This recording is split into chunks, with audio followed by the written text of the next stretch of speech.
Imagine having a global passport, not for travel, but for a career that's in high demand absolutely everywhere, from massive construction sites to offshore oil rigs. Well, that's what we're diving into today, the NEBOSH International General Certificate, or IGC. It's basically the key that can unlock a worldwide career in health and safety. It's the big question, right? How do you find work that you actually care about, that's also needed all over the world? Well, in the world of workplace safety, the answer isn't just a skill. It's a very specific, globally recognized credential. All right, first up, let's talk opportunity, because this thing isn't just another certificate to hang on the wall. It's your passport. Let's take a look at where it can actually take you. I mean, just look at this list. The variety is incredible. This isn't about getting stuck in one field for the rest of your life. The core ideas of safety are universal, and that's exactly why the NEBOSH IGC makes you so valuable everywhere, from the high-stakes world of oil and gas to the complex environment of a huge hospital. That kind of versatility, that's what recruiters are desperately looking for. Okay, so we know it opens a ton of doors, but what is the NEBOSH IGC really? Let's break it down and get to the basics. So this is probably the most common point of confusion, but it's actually super simple. NEBOSH is the organization, the board, based in the UK that creates and awards the qualification. The IGC is the actual certificate you earn. The easiest way to think about it is this. NEBOSH is the university, and the IGC is your degree. Simple as that.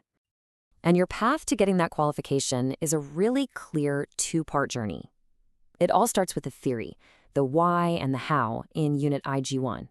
That covers all the principles of safety management. Then you prove you can actually use that knowledge with Unit IG2, which is a hands-on practical risk assessment. All right, first stop on our journey, Unit IG1. This is your foundation. This is where you learn all the core principles of how to manage safety and do it well.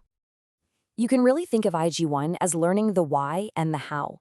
It's built on 4 main pillars. First, why does safety even matter? Morally, legally, and financially. Second, how do you build safety management systems that actually work? Third, how do you manage risk by understanding both people and processes? And finally, how do you check your performance so you can keep getting better? Now, the assessment for this is actually pretty modern. The main part is a 24-hour open book exam. They give you a real-world scenario, and you get to use your notes, your books, whatever you need to solve it. And that's so important because it's not about memorizing stuff. It's about proving you can apply what you know. After that, there's just a quick interview, basically to make sure it was really you who did the work. And here's the number you really need to know, 45. To pass the IG1 exam, you've got to score at least 45 out of 100. If you get anything less, even a 44, that's called a refer, which is just a nice way of saying you have to retake it. So yeah, 45 is the magic number to get you through to the next part. So, hitting that magic number of 45 gets you a solid pass. But hey, you can definitely aim higher. If you score 65 or more, that's a credit. And if you really knock it out of the park with a 75 or above, you get the top grade, a distinction. So it's a really clear way to show just how well you know your stuff. Okay, so with all that theory from IG1 under your belt, it's time to put it into practice. Welcome to the second stop, Unit IG2, the practical risk assessment. This is where the rubber really meets the road. IG2 isn't another written test. Nope, it's a practical mission. You'll actually go into a real workplace, you'll conduct a full risk assessment, and you'll write up a professional report. This is where you prove you can spot a hazard and, even more importantly, come up with a smart way to fix it.